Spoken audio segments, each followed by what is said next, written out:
Hello, everybody. How are you guys doing today? Let me just get Barb back on here. 1 second. Hello from Canada. You guys leave a comment in the chat where you guys are coming from, and we will say hello to you guys. You guys, this week is going to be so phenomenal. We have with us newly super affiliate. That means her team is doing over $1 million a month in volume. You guys, Barb Miller. If you don't know her name, you haven't checked your leader board in a while because her name's at the top all of the time, almost every single month. Blows us away with the amount of sales and the team building that she's just been able to implement with her sales strategy. So this is one of the most sought after interviews in our entire class. I can't tell you, Barb, how many people have been hounding me to get you on this video. We want to know about her secrets. What is she doing? How is she doing it? I mean, you got so popular even that a creative little hashtag was created, which we saw from Robert. So we're going to make a new one for the record. So instead of hashtag Move Over Barb, we're going to start a new one that's Move Over Robert Hollis. So if you guys want to go ahead and get that started, because guess who hit super affiliate first? Barb Miller. So what we're going to do now is, Barb, please unmute yourself if you haven't already, because we would love to know just a quick story on how did you get involved in network marketing. And then we're going to dive into your sales process and kind of like, how do you do it? That's what we all want to know. But how did you get involved with network marketing? And just tell us your story. Well, first, Jenna, I want to thank you so much for having me on here. It's a privilege to be doing this with you this week. And I've enjoyed the whole series, and I'm excited to talk about sales. But first, to tell you a little bit about myself, I got involved in network marketing about 5 years ago. Actually, it was 5 years ago last month, and wasn't really something I planned on doing. You know, I didn't say I'm going to join a network marketing company or anything like that. At the time, my little guy, my youngest, was sick, and I couldn't work my job. We were in the hospital a lot, and I wasn't taking very good care of myself. And so, you know, I had two needs. I had to get healthy for myself and for him, and I had to make some money. And I thought, wow, you know, I wonder if I could get involved in a network marketing company. And so I joined, and, you know, it kind of took off for me and right away. And, you know, is something that I found out that I was really happy doing. And it was a surprise to me because, like I said, it's not something that I set out to do or anything like that. It's something that I found. And, you know, I'm so thankful to have found this type of, you know, lifestyle, to be able to do this and work from home and earn an amazing income for your family. So what were you doing before you got involved in this crazy industry that we call network marketing? Well, I'm a mom of 4 kids. So, you know, I've been busy. I've been raising kids. You know, working a job here and there. My husband was doing construction. You know, we're kind of just everyday people, you know, living in a very small town at the time. You know, living in a small house. There was 6 of us, and, you know, just kind of your everyday story, your everyday family. And just never thought that, you know, I never considered myself any kind of a salesperson or somebody that wanted to sell anything or promote anything, you know. So, you know, sometimes when you look at people and where they came from, you know, and where they get to, it's something people just don't plan on doing. It's something that you just don't see yourself doing until you're in the position to see yourself there, if that makes sense at all. Yeah, and you know, I think that's what makes your story so special, is that you weren't just a... And same for me, I didn't just become a network marketer professional. It's just, you know, like an everyday person, just like you said. And of course, if you have 4 kids, you already know how to build a team. So that helps. And I also like that you said you're not really a salesperson. because most people don't want to become salespeople. You think sales and you think, okay, they're gonna, like the car people, like when you're going to buy a car, they all come attack you. Or you think telemarketing and you get all these spam calls on your phone. And, you know, that's one of the biggest objections I get is, oh, I could never do what you do because I don't know how to do sales. And I think what's special is that you've taken more of a, like you're a consult, what is the word I'm trying to say? Consultant, there we go. You've taken the consultant approach versus the selling approach, which is more just listening to the other person versus trying to kind of shove that agenda down their throat. So let's get into the sales process because I'm excited to hear all about it. Just briefly, you guys, if you are taking notes, and you should be, there's going to be 5 steps to the sale. And this is some sales training that I'm familiar with as well, and I've done it before, and it totally works. So if you guys aren't taking notes, please take notes. There's 5 steps to the sale, how to sell without selling, really, because like Barb says, she's like, I'm not a salesperson. I'm just looking for people to help. So what is step 1 in this sales process? So step 1 is to build a rapport with people, which, you know, can be very easy to do if you know how to do it. And it's very important that you don't skip this step because it comes into play in the rest of the sales process that you're going to need later. And one trick to this that I like to use is I like to start the conversation with people on a positive note. So one way that you can do that is to actually ask them, you know, how they found you, what brought them to you, because then it gets you started on a positive note of, oh, well, I was watching your videos, which I really liked, or I read a testimony that I really liked, or there's something that they liked about either the company or the product or yourself or both that brought them to you. So it starts them off really positive in the conversation. And the next thing you're gonna do is you're going to find out what are their needs. People have all kinds of different needs. I talked about mine when I first started of, you know, a couple of needs I had when I started network marketing. Everybody has a need.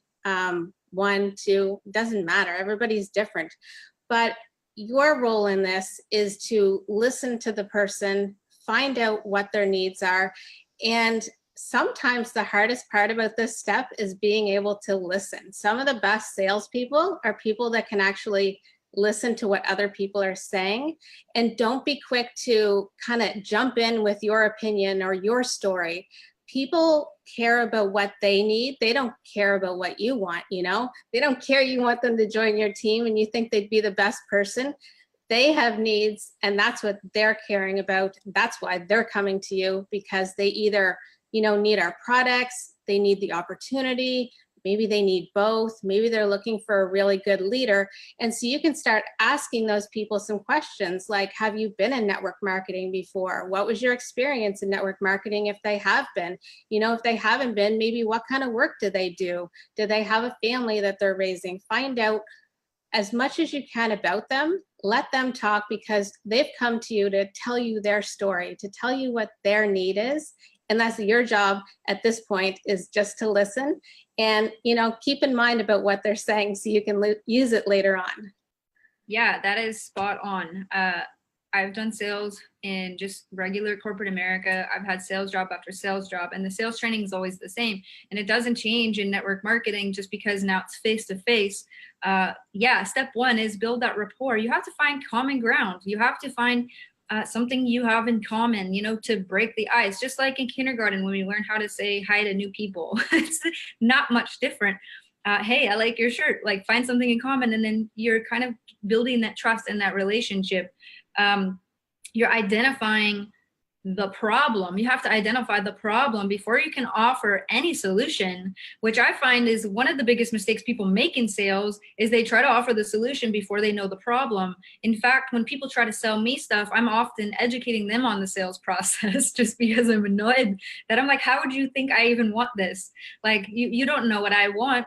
You don't know if I already have enough money. So you have to find out what that person needs. And the beautiful thing about this whole step is people love to complain.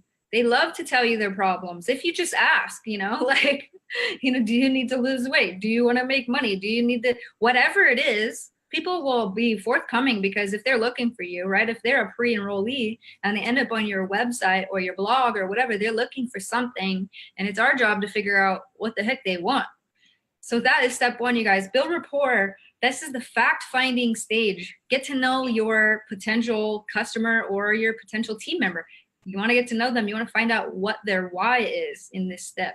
Because if they say, well, I need to make more money, make them tell you how much they want to make, because that's going to come into play, like Barb said, later on in the conversation. So that is step number one. Let's move on now to step number two. If you could tell us, Barb, what is step number two in the sales process? So step number two is full disclosure. Like you just mentioned, maybe they've already pre-enrolled. If they haven't, maybe you're chatting with them on Messenger. This would be a good time to get them to pre-enroll, get them to check out the company, and also a good time, you know, if you have them on the phone, to explain about the company, to let them know what we're all about, what they can expect if they join us. And the other thing I like to do about that is to take what they've said in step number one, some things about themselves, and if I can connect with any of those things and what I've done in this company, that can often help as well. So sometimes in step number one, you know, they've been in network marketing before and they've had a really bad experience, and they don't want to go through that again. They want to make sure, you know, when they join a company, that they don't have to deal with that issue again. So in, you know, step number two, I can bring up how our company might be a little bit different, how I've had a really good experience here and I haven't experienced what they did. And then they start to feel better about joining. You know, maybe it's about the products, you know, but you want to do full disclosure. You want to tell them what to expect if they join here, and you know, try to connect with that person. That's what the whole conversation is going to be about, is finding that connection with people. And oftentimes I find it makes it easier because people that usually find me have something in common with me anyway. That's why they've been attracted to me in the first place. And so if you know, promote your business that way, you'll find the people that come to you are going to be a good fit for you anyway. I love that. That is, yeah, exactly. So just to build on what Barb said, the full disclosure part of this step, this is the part where you start to posture up, because now you're leading into almost your presentation. Now, thankfully in our company, we have tools that do this for us. So we don't have to do 1,000 phone calls a day presenting. We can lead them to a tool. We can lead them to pre-enrolling, which has the video behind that page.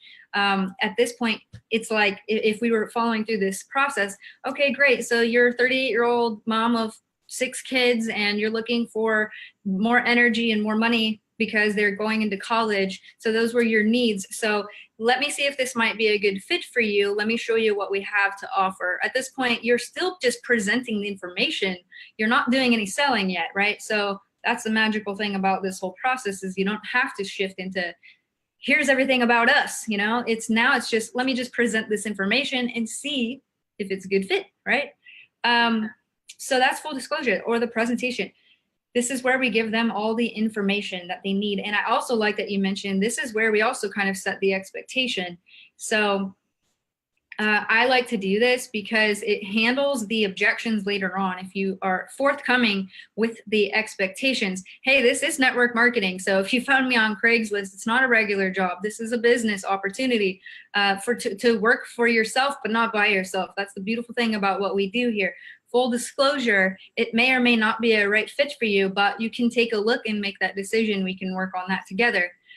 If it's not right for you, you might know somebody that is, you know, you're just laying it out there. There's no sales involved yet. So that's step number 2. Now, step number 3 is what, Barb? The product selection and solution. So that kind of brings it back to step 1, because remember all the questions you asked them at the very start of the conversation of what are their needs, you know, where they're going to tell you, they're going to, like you said, Jenna, they're going to complain about all the problems they have and, you know, what their need is to solve those problems. So that's when you can start talking about our products, which is, you know, so easy to do because we have such amazing products here. You know, it's not very hard to start talking about our products, how amazing they are, how they are helping so many people.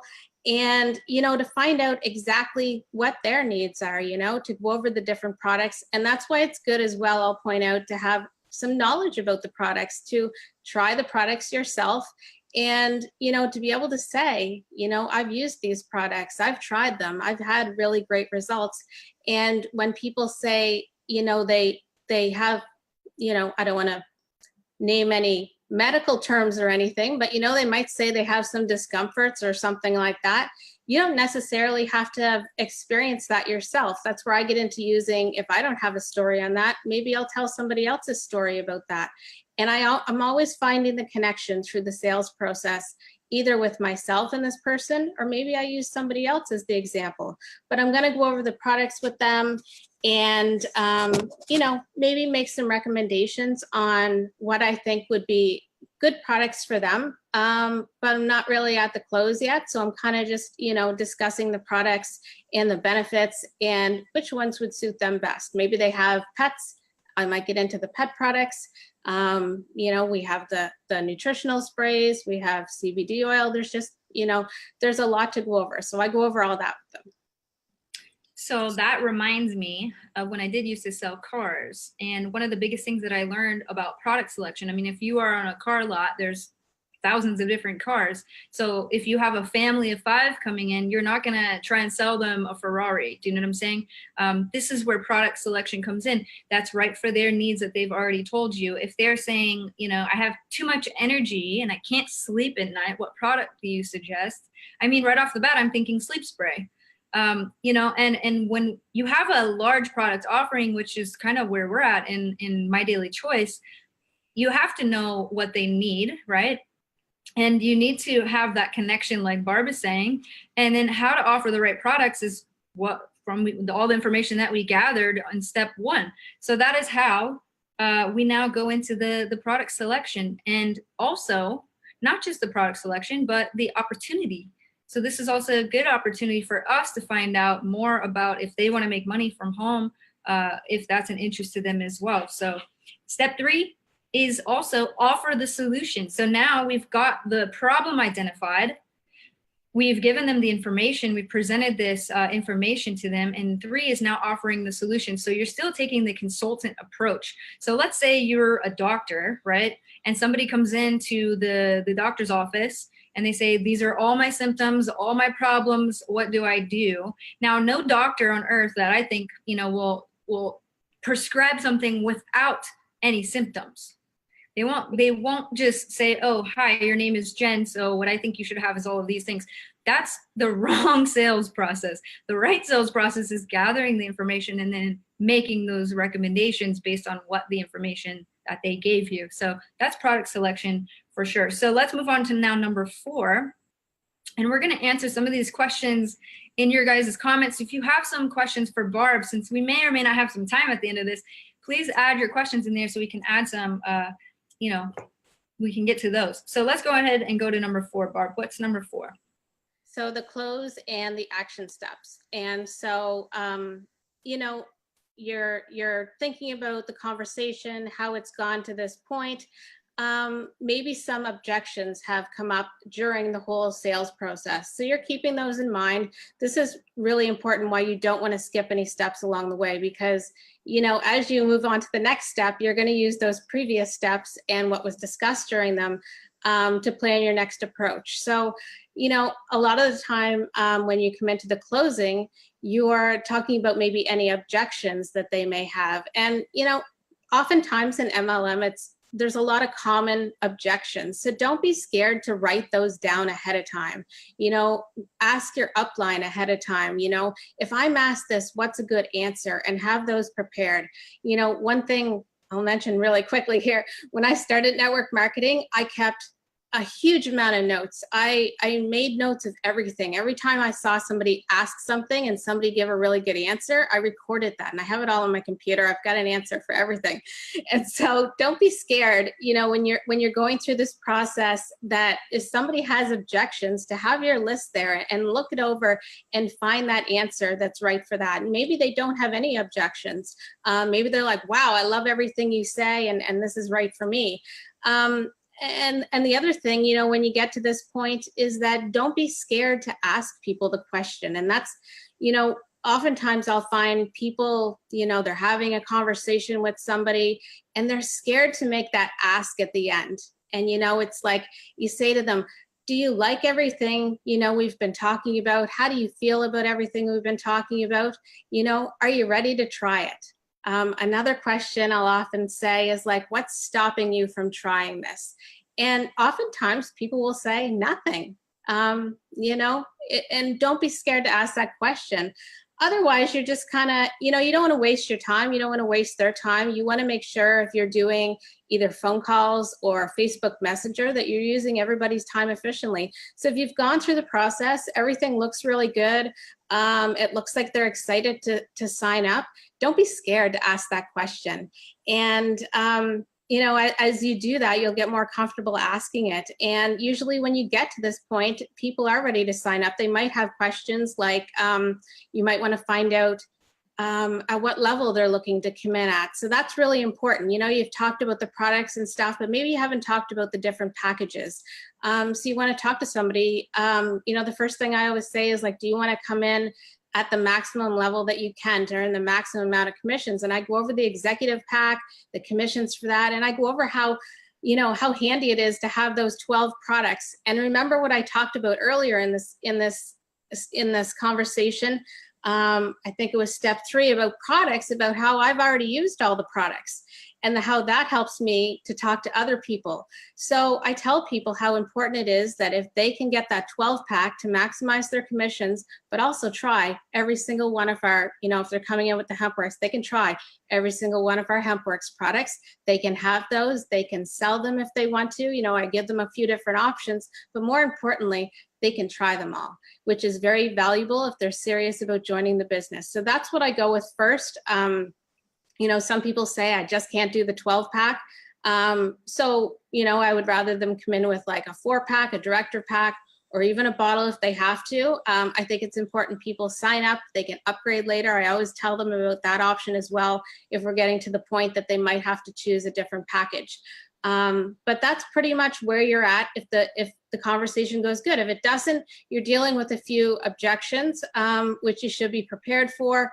And, you know, I always say too, if somebody asks you a question and you just absolutely don't know the answer to it, never be scared to tell somebody that you'll find them the answer. Don't just say, I don't know. Say, you know what? I don't know the answer. And it's okay to say that you don't know the answer because we don't all know every answer, but tell them that you'll find them the answer and you'll get back to them. So if they do have an objection you can't handle, you can always go to your upline. Maybe you can 3-way them in at the time. Maybe it's they're like, oh, well, I have to talk to my husband or my wife, or they got to talk to somebody else. Say, well, get them on the phone. Let's have a chat with them right now. You know, let's figure this out and let's get you signed up. And get them signed up. You know, I often sign people up while I'm on the phone. I don't say, well, here's my address. All the best to you. I hope you get through the website. You know, oftentimes if they're ready to sign up, I'll do it on the phone with them. I'll make sure that they know. People get overwhelmed when they go in there. We've discussed the product, but sometimes they go on the website and they're like, I can't remember what I was going to order. I can't remember what we discussed, what product I wanted. And so it's another reason, you know, it's a good idea to get them signed up while you're talking to them. Make sure they know which product they're choosing. And, you know, if they have any questions, you're there to answer them while they're actually ordering. So just to touch on objections, which is like one of my favorite things. I think I was just a natural, like arguing with people growing up. My parents loved it. But objections are some of my favorite things because this is where people start pulling excuses out of their excuse hat, which is usually, is this a pyramid scheme? Get that one, right? Is this MLM? Yes, it is. I get don't have time, or maybe I don't have time for it right now, or I don't have the money. I mean, these are all common objections, but what I have found that usually objections just mean that I need more information. So what I would say in response to some of these objections, let's say it's a time one, would be, how long do you want? I don't have time to be your reality, or when are you going to ever have time? Because you know, like, this is why we need to do this business, because you don't have time. You need to create a business so that you're not a slave to your job anymore, or you don't have any opportunity for you to make a lot of money here. So that's a great reason to join this business. Is this a pyramid scheme? Flat out, I love this one. I just say, no, it's not. Those are illegal. So we don't do those. Pyramids are basically just businesses without products. We have actual products, so we're not one of those. But thank you. Is this MLM? Yes, it is. And we're proud to say so. That is our business model. Don't be afraid of saying MLM. I mean, I had to get over that myself. I used to be afraid of saying those 3-letter words until you realize what it can actually do for people. And then you become proud of it.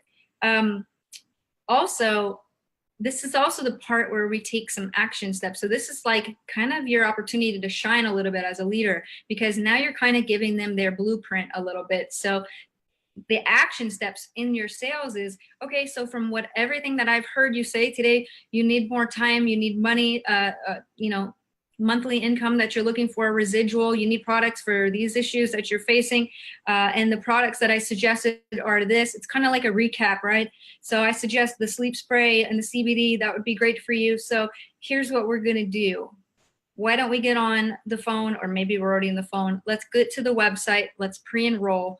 Let's get those details on, and then we can go to the next step. And also, Barb, I have a question for you real quick. Do all of your sales happen in one day, or are these steps sometimes spread out over time?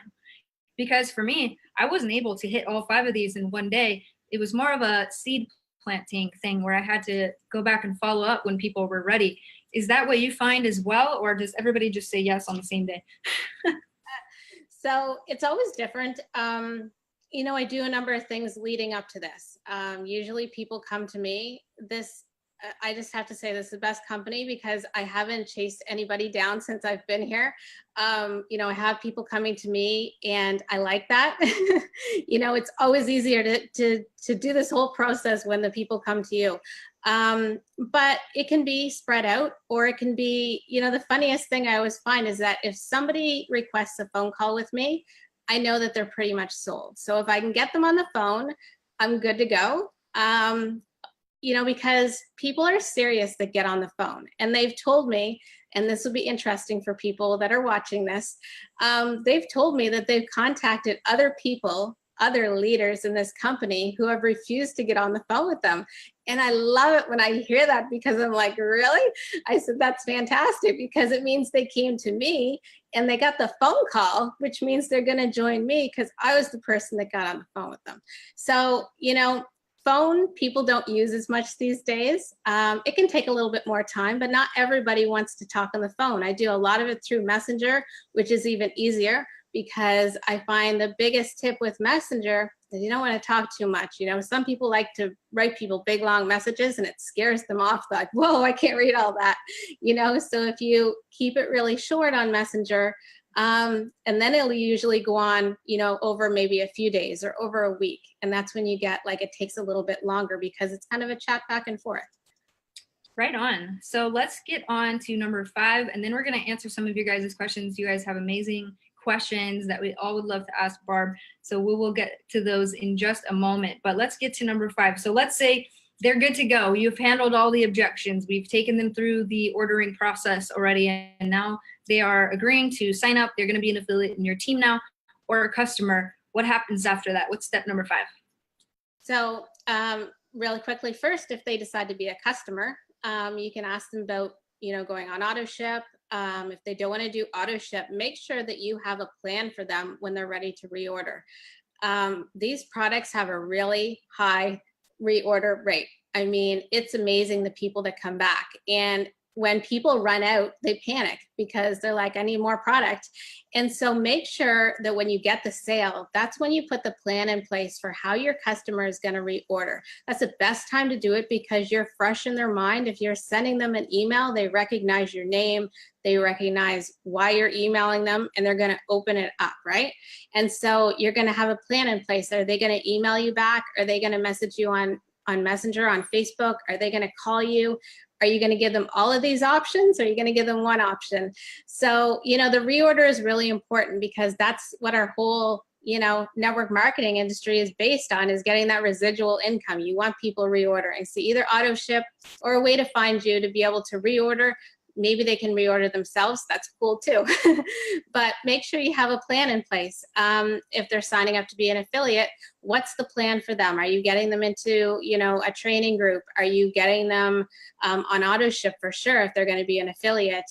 You want to make sure they know how much they have to reorder each month.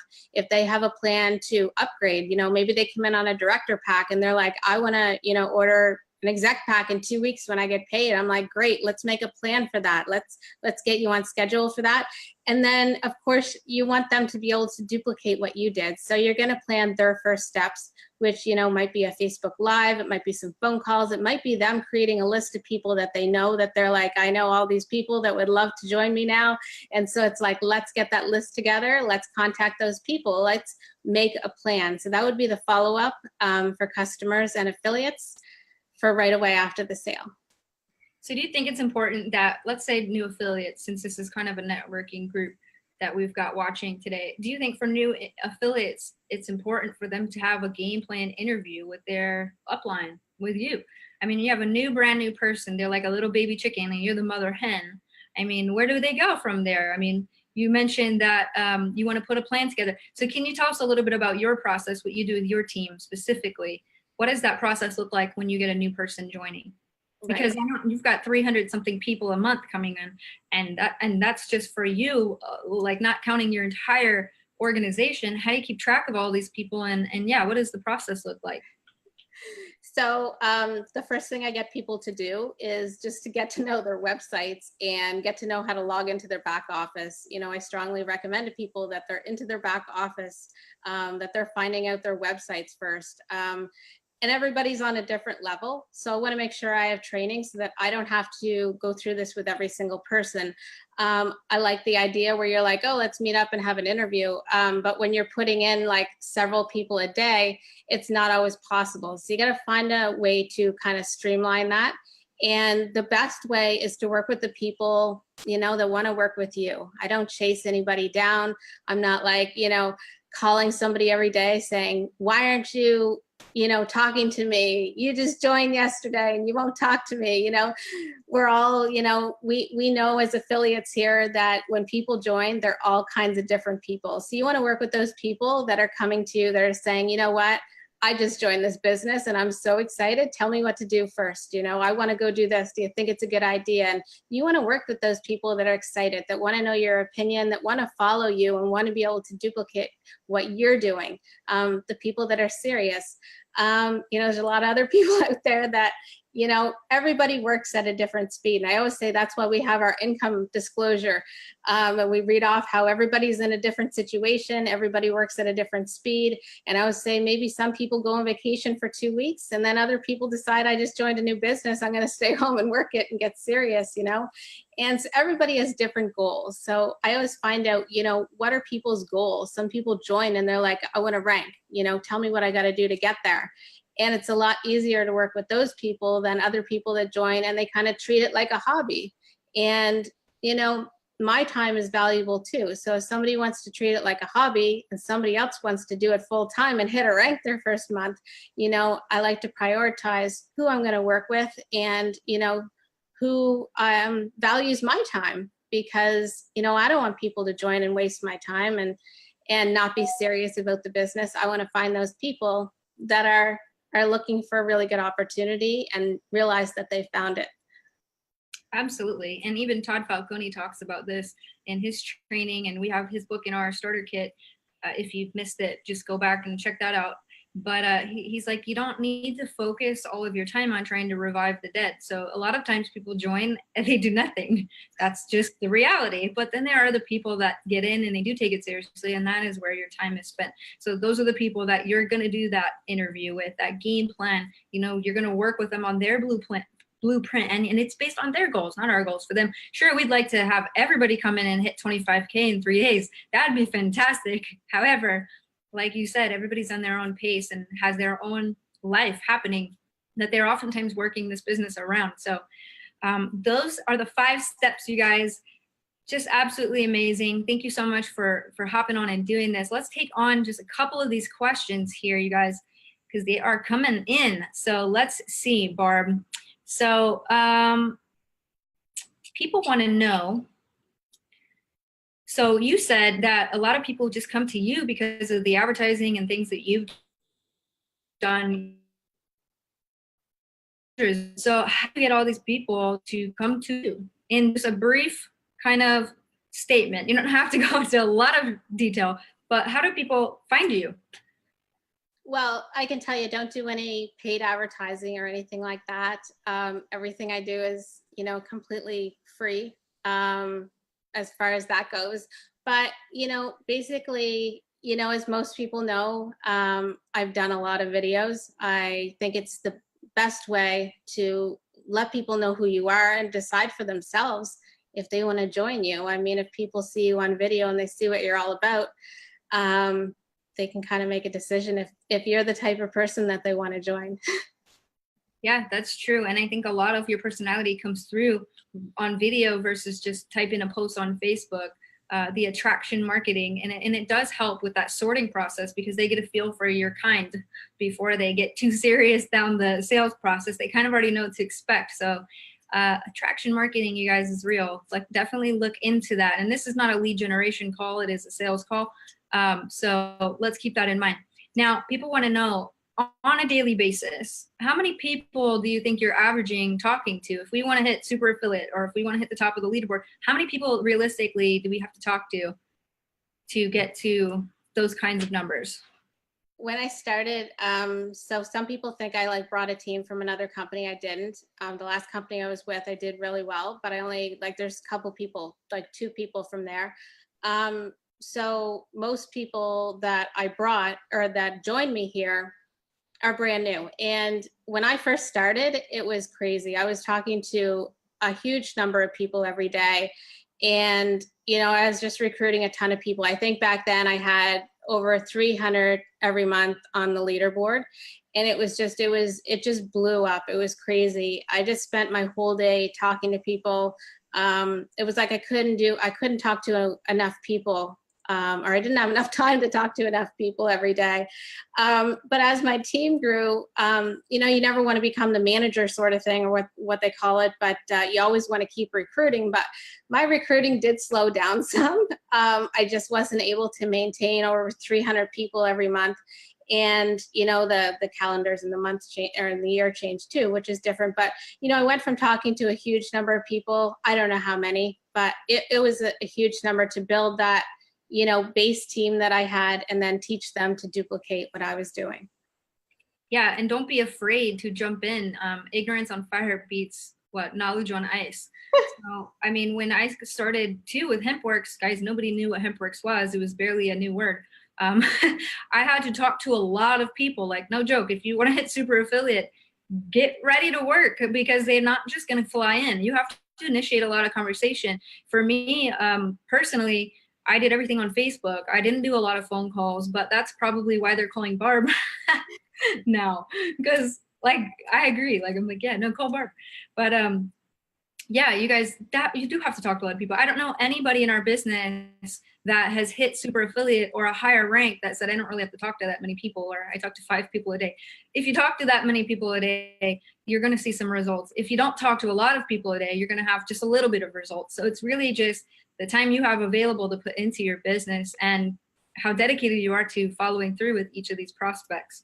Last question, because I think that is our last question, unless I can see. Oh, I'll see a couple more. I was referring to you earlier, Jenna, when I said that. Oh, I know. That's totally, I'm like, guilty. It's about me. But let me see. Oh, what is your daily mode of operation? So Eric Worre calls this a DOM, daily mode of operation. That would be a DMO, daily operation mode. Okay, let's just call it that. Anyway, what do you do on a daily basis? Kind of how do you structure your day? I know this is a sales training, but we're curious, and since we have you on here, what does your day-to-day look like as far as how you operate your business? First thing in the morning, what is your mode of operation? It's scary. No. When I wake up, I mean, I'm trying to get my kids ready for school, but I start working right away, and I'm guilty of that right after a cup of coffee. And I start with I have a group. I've got to, manage. I have tons of messages that I have to go through. I have people and then I prioritize it. I have affiliates asking questions and I have people wanting to join, and it's like, it's a ton of messages. It's a lot of group activity. I used to do a lot of lives. I'm guilty of not doing as many anymore. I still do them. I still try to do them. But time gets very scarce when you build a huge team. And so a lot of my goals now have kind of changed. Instead of, not that I've stopped recruiting, but instead of trying to do my own stuff, I'm trying to teach my people how to do it so that I can manage my time better. If I can help them recruit the number of people I did, and then my time is used better to help them do that and teach them how to duplicate. And that's really the whole process that we want here. We don't want to do it all ourselves forever because it's exhausting, and it is a ton of work to get to super affiliate. And you can't maintain that forever. And although you never want to stop recruiting, you never want to quit doing that, it's exhausting. So I want to take my goals now, to get into another topic, but just really quickly, is to take a little bit of care of myself too, because I've worked really hard for the past year to get where I am. And I said I wouldn't stop until I got there. And so, I'm trying to change things up a bit now, try and help the team more, try and take care of myself, my family. Yeah. No, that's so important. And I did the same thing. I took the whole summer off. After I hit super affiliate, I was like, okay, I need to mentor my children as I've already mentored all these other people. And I think that's important that what I say is you download that information into your team so that they can now take the torch and run with it. Now you're edifying them. And it's not the Barb Miller show now. Now it's all of your people that you've trained and kind of uplifted and given them the equipment that they need to now go succeed. So last question here, you guys. Question for Barb. How does she stay consistent? It takes an extreme level of discipline to recruit that many people every month, time and time again. I'd love to know what she tells herself or how she keeps herself accountable to always hit those numbers. And I know we just said you're shifting into more of a training leadership role, but so let's say back then when you were hitting all those numbers, what was your, how do you stay consistent? How do you stay positive through all of that and just work as hard as you did?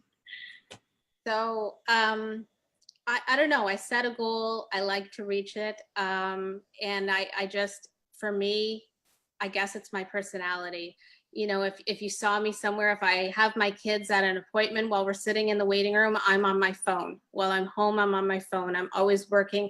I work a lot. I probably work too much.